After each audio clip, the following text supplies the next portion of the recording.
ಜಿ5 ಇರುವಾಗ ನೀವು ನಿಮ್ಮ ನೆಚ್ಚಿನ ಶೋಗಳನ್ನ ಎಂದಿಗೂ ಮಿಸ್ ಮಾಡಿಕೊಳ್ಳುವುದಿಲ್ಲ. ಅದು ಸಂಪೂರ್ಣ ಉಚಿತವಾಗಿ. ಅಡುಗೆ ಮಾಡೋದನ್ನ ನಾನು ನಮ್ಮಮ್ಮನಿಂದ ಕಲ್ತಿದ್ದು. ಆ ರುಚಿಯಲ್ಲಿ ಒಂದು ಸೊಗಡಿತ್ತು, ಒಂದು ಪರಂಪರೆ ಇತ್ತು. ಇನ್ನು ಏನೇನು ಅಡುಗೆ ಮಾಡೋದು ನಿಮ್ಮ ಅಮ್ಮನಿಂದ ಕಲ್ತಿದ್ದೀರಾ? 5 ಥರ ಪುಳಿಯೋಗರೆ, 8 ಥರ ಚಿತ್ರಾನ್ನ, ಇಡ್ಲಿ, ದೋಸೆ, ಇದರಲ್ಲಿ ಬೇರೆ ಬೇರೆ ವೆರೈಟಿಗಳೆಲ್ಲ ಮಾಡ್ತಾ ಇದ್ದೆ. 5 ಥರ ಪೊಂಗಲು. ಹೌದಾ? ಮತ್ತೆ ಯಾಕೆ ಇದನ್ನೆಲ್ಲ ನನಗೆ ಮೊದಲೇ ಹೇಳಿಲ್ಲ? ಪ್ಲೀಸ್ ತುಳಸಿಯವರೇ, ಆ ವೆರೈಟಿ ಎಲ್ಲ ಹೇಗೆ ಮಾಡೋದು ಅಂತ ನನಗೂ ಹೇಳ್ಕೊಡಿ. ನಾನು ಅದನ್ನೆಲ್ಲ ಮಾಡಿ ತುಂಬ ವರ್ಷಗಳೇ ಆಗೋಗಿದೆ. ಈಗ ಅದರ ಹದ ಪಾಕ ಎಲ್ಲ ನನಗೂ ಮರ್ತೋಗಿದೆ. ಆದರೆ ಅಮ್ಮ ಹೇಳ್ಕೊಟ್ಟಿದ್ದನ್ನೆಲ್ಲ ಒಂದು ಬುಕ್ಕಲ್ಲಿ ಬರೆದಿಟ್ಕೊಂಡಿದ್ದೀನಿ. ವಾವ್, ಹಾಗಿದ್ರೆ ಆ ಬುಕ್ ಕೊಡಿ ನನಗೆ. ಇವತ್ತಿನ ಕಾಲಕ್ಕೆ ಹೊಸ ರೀತಿ ಅಡುಗೆ ಮಾಡೋದು ಹೊಸತನ ಅಲ್ಲ, ಹಳೆಯ ಅಡುಗೆಗಳನ್ನು ಮಾಡೋದೇ ಹೊಸತನ, ಹೊಸ ರುಚಿ. ಅದೇ ನಿಜವಾದ ರುಚಿ. ಎಲ್ಲಿದೆ ಆ ಬುಕ್? ಆ ಬುಕ್ಕು ನಮ್ಮನೇನಲ್ಲಿದೆ, ಆದರೆ ಈಗ ಎಲ್ಲಿದೆ ಅಂತ ಸರಿಯಾಗಿ ಗೊತ್ತಿಲ್ಲ. ಪೇಂಟ್ ಮಾಡಿದಾಗ ಸ್ಟೋರ್ ರೂಮಲ್ಲಿ ಇಟ್ಟಿದ್ದಿದ್ದು ನೆನಪು, ಅಲ್ಲೋಗಿ ಹುಡುಕಿದ್ರೆ ಸಿಗ್ಬೋದು. ಹೌದಾ? ಸರಿ, ಹಾಗಾದರೆ ನಾಳೆನೇ ಅಲ್ಲಿ ಹೋಗಿ ತೊಗೊಂಬರೋಣ. ಸರಿ, ಹೋಗೋಣ. ಕಾಫಿ ತಗೊಳ್ಳಿ.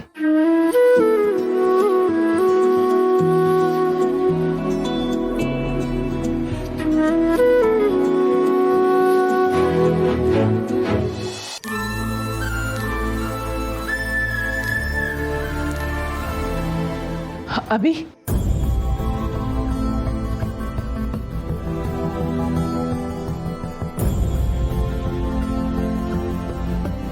ನಮ್ಮೆಲ್ಲರ ಮಾತಕ್ಕೂ ಬೆಲೆ ಕೊಟ್ಟು ಇದುವರೆಗೂ ಈ ಮನೆ ಭಾಗ ಆಗೋ ವಿಷಯದ ಬಗ್ಗೆ ಮಾತಾಡದೇ ಇದ್ದಿದ್ದಕ್ಕೆ ತುಂಬ ಥ್ಯಾಂಕ್ಸ್ ಅಪ್ಪ. ಇವತ್ತು ಮಾತ್ರ ಅಲ್ಲ, ಇನ್ಯಾವತ್ತೂ ಈ ಮನೆ ಭಾಗ ಆಗೋದ್ರ ಬಗ್ಗೆ ನೀನು ಮಾತಾಡಬಾರ್ದು. ನೀನು ಈ ಮನೆಯಿಂದ ದೂರ ಆಗಬಾರ್ದು.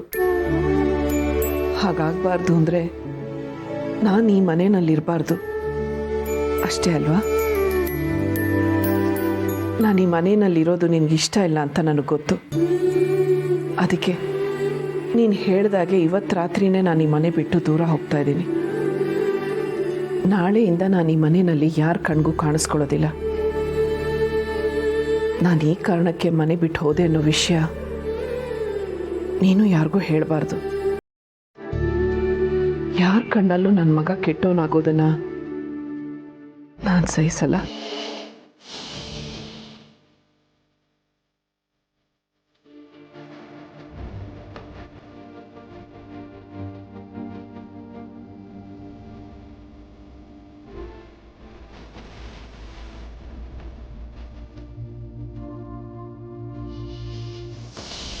ಅಭಿ, ಲಾಯರ್ ಬಂದಿದ್ದಾರೆ.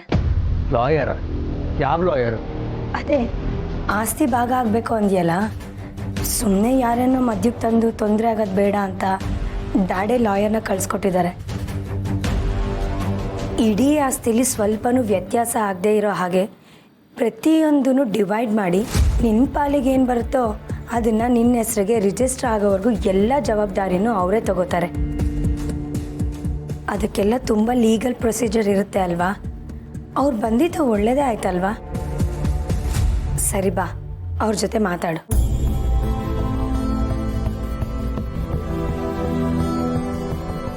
ಏನಬಿ, ಏನು ಯೋಚನೆ ಮಾಡ್ತಾ ನಿಂತಿದ್ಯಾ? ಅಲ್ಲೆಲ್ಲರೂ ಕಾಯ್ತಿದ್ದಾರೆ, ಬೇಗ ಬಾ.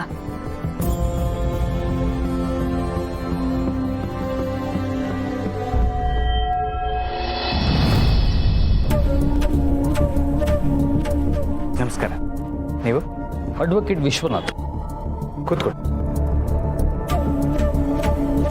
ಅಭಿಯವ್ರ ಕಡೆಯಿಂದ ಬಂದಿದ್ದೀನಿ.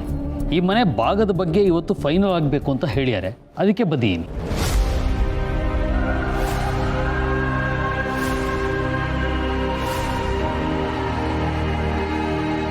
ಮನೆ ಭಾಗ ಮಾಡೋದಕ್ಕೆ ನಿಜವಾಗ್ಲೂ ಬಂದೇ ಬಿಟ್ರಾ? ನೋಡಿ, ನನಗೆ ಸ್ವಲ್ಪ ಕಾಲಾವಕಾಶ ಕೊಡಿ. ನಾನು ಇನ್ನೊಂದು ಸರಿ ನನ್ನ ಮಗನ ಹತ್ರ ಮಾತಾಡ್ತೀನಿ. ಬೇಡ ಬಾವಾ, ಇನ್ನೆಷ್ಟು ಅಂತ ಅವನನ್ನು ಬೇಡ್ಕೋತೀರಾ? ಅವನು ಈ ಮಟ್ಟಕ್ಕೆ ಮುಂದುವರೆದಿದ್ದಾನೆ ಅಂದಮೇಲೆ ನಾವಿನ್ನೇನು ಮಾತಾಡಿದ್ರೂ ಪ್ರಯೋಜನ ಇಲ್ಲ.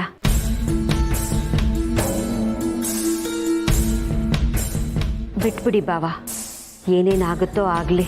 ನಾವು ಬೇಡ್ಕೊಂಡಷ್ಟು ಅವನ ಹಠ ಜಾಸ್ತಿ ಆಗ್ತಾ ಇದೆ. ಅದ್ರ ಬದಲು ನಾವೇ ನಮ್ಮ ಮನಸ್ಸನ್ನು ಕಲ್ಲು ಮಾಡ್ಕೊಳ್ಳೋಣ.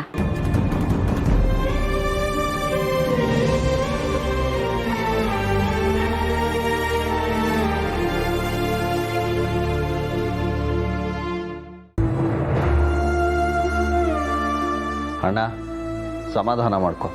ಒಳ್ಳೆ ಮಾತಲ್ಲಿ ಹೇಳಿದ್ರೆ ಇವನು ಕೇಳೋನಲ್ಲ. ಅವನ ಮನಸ್ಸು ಬದಲಾಯಿಸೋದಕ್ಕೆ ನಾವು ಬೇರೆ ಏನಾದರೂ ಯೋಚನೆ ಮಾಡೋಣ. ಯೋಚನೆ ಮಾಡ್ತಾ ಕೂರಕ್ಕೆ ಟೈಮ್ ಎಲ್ಲಿದೆ ಚಿಕ್ಕಪ್ಪ? ಲಾಯರ್ ಬಂದು ಎದುರು ಕೂತಿದ್ದಾರೆ. ಎಲ್ಲ ರೀತಿಯಲ್ಲೂ ಅವನ್ನ ಕನ್ವಿನ್ಸ್ ಮಾಡಕ್ಕೆ ಟ್ರೈ ಮಾಡಿದ್ವಿ. ಏನು ಮಾಡೋಕ್ಕಾಗತ್ತೆ? ನಾವು ಪಡ್ಕೊಂಡು ಬಂದಿರೋದೇ ಇಷ್ಟು ಅಂತ ಸುಮ್ಮನಾಗಬೇಕು ಅಷ್ಟೆ.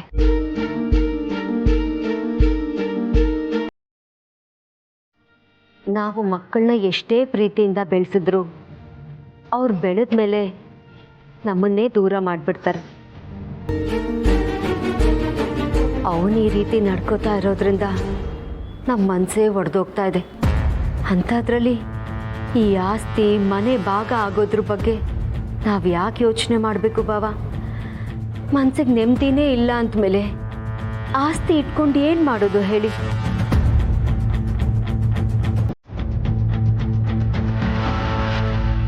ದುಡ್ಡಿದ್ರೆ ನಾವು ಚೆನ್ನಾಗಿರ್ತೀವಿ ಅಂತ ಅನ್ಕೊಳ್ಳೋದೇ ದೊಡ್ಡ ತಪ್ಪು.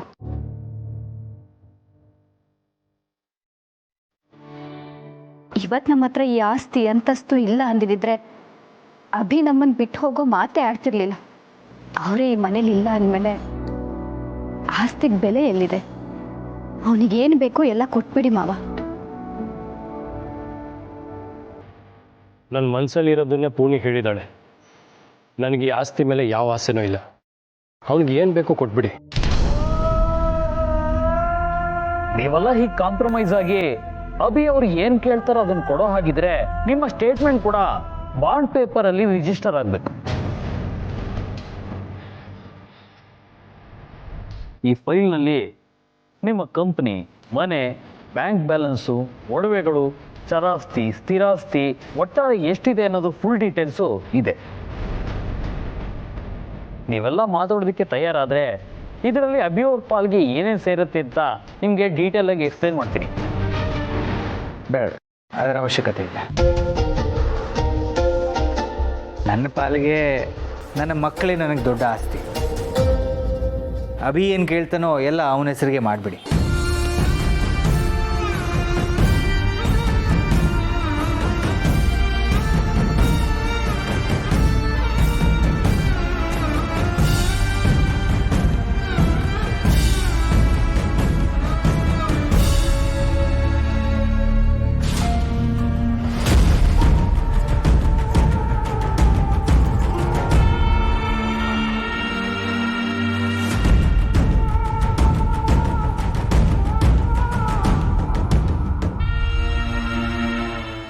ZEE5 ಆಪ್ ಡೌನ್ಲೋಡ್ ಮಾಡಿ ಎಲ್ಲಾ ಸಂಚಿಕೆಗಳನ್ನು ಸಂಪೂರ್ಣ ಉಚಿತವಾಗಿ ನೋಡಿ.